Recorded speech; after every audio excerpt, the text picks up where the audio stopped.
Golden State game. I don't remember exactly what happened, but after that, I just started feeling it yesterday. So that was it. Obviously able to go. I guess can you then flip to the very last possession, kind of just walk us through what you saw and how that played out. Well, we wanted to zipper me up to get a catch. It was only 4 seconds left, so Doc drew the player for me to get a catch and pretty much get downhill and attack. And got the catch. I lined him up, crossed over. I got to my right hand, and he was on the side of me, and he was coming downhill like he was trying to recover. And I went into a step back. He just made a good play on the ball.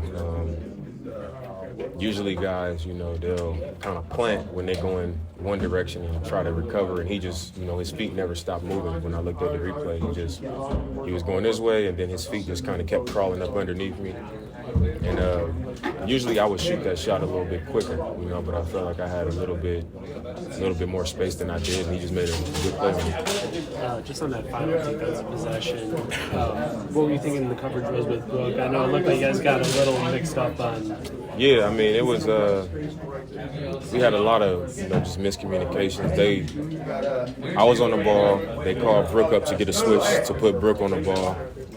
They got the switch. Brook called the switch, and it's one of our coverages when Brook gets put in that type of situation on the perimeter. We run somebody at the ball, and we just double the ball, make them throw it out, and then we rotate. And I knew that it was, the clock was winding down. So once I saw Brook on the wing by itself, I went to double, and I was coming from the side of him. So when I came over to double, Brook backed out, and he kind of started going downhill. He ended up shooting a floater, but.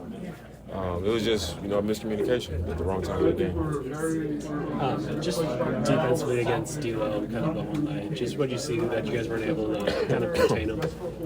I mean, he made a lot of tough shots.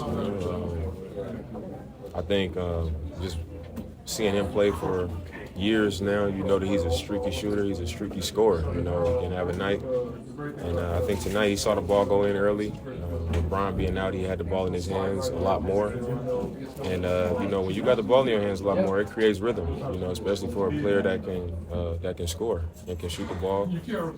And once he saw a few go in, it was, he started to make the tough ones. They played a lot of those pick and roll actions with slips and stuff like that, so he was able to get to the middle game. But, in this league, you got guys that can score. Once they see it go in early, they could have a night. And I thought he just, he had a lot of big shots. In the second half, Doc was telling you guys pick up the ball, pick up the pace, and he was saying he knew that you saw that was the case before he even mentioned it. Yeah. What did you see from that perspective? They are a team that has a lot of size and length. And when you play slow, it's to their benefit because they can clog up the lane, they can just kind of use their length and be in the gaps. But when you play with pace, teams aren't able to get set, teams aren't able to kind of take you out of the things that you want to do. And I think in the second half when we picked our pace up, we was able to play against the defense when it wasn't set. AD's not sitting at the rim waiting. They're not communicating their coverages as effective because they're not in position to. Because we get the ball up the court, we run it up the court. And I knew that would help us. And I thought that was what allowed us to come back, take the lead, and we just put ourselves in a dogfight.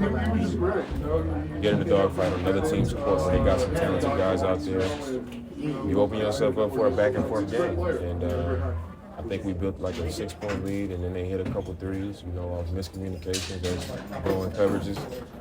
And that kept them alive, Once we kind of extended the lead to, I think, 6 it was like 6 or something like that. If we get a stop there, we come down and have a good offensive possession, that might be the game. But, instead we give up 3, we come down, score again, we give up another 3, and now they got action. And, they made the plays and we didn't. Knowing how your offense has been executing as of late, how do you set that pace as opposed to adjusting it mid-game?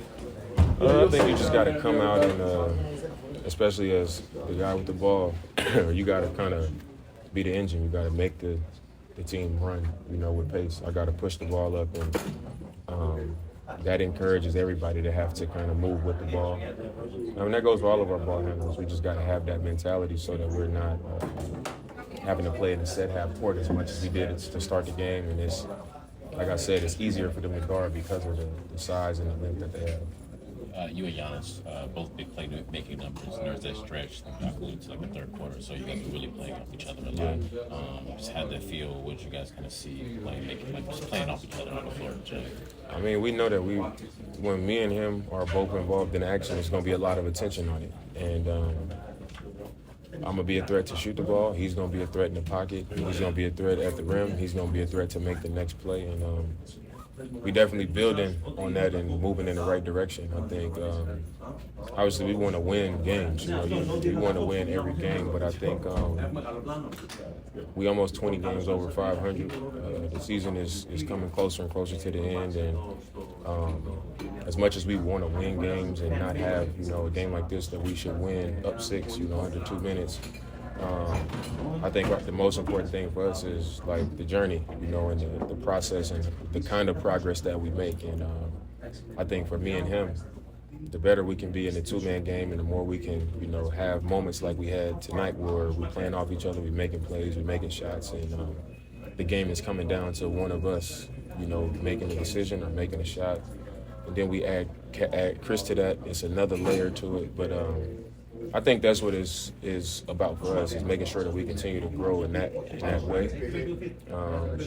And when it's supposed to, we'll be winning those games that way. We'll be able to lean on it like we did tonight. We just came up short.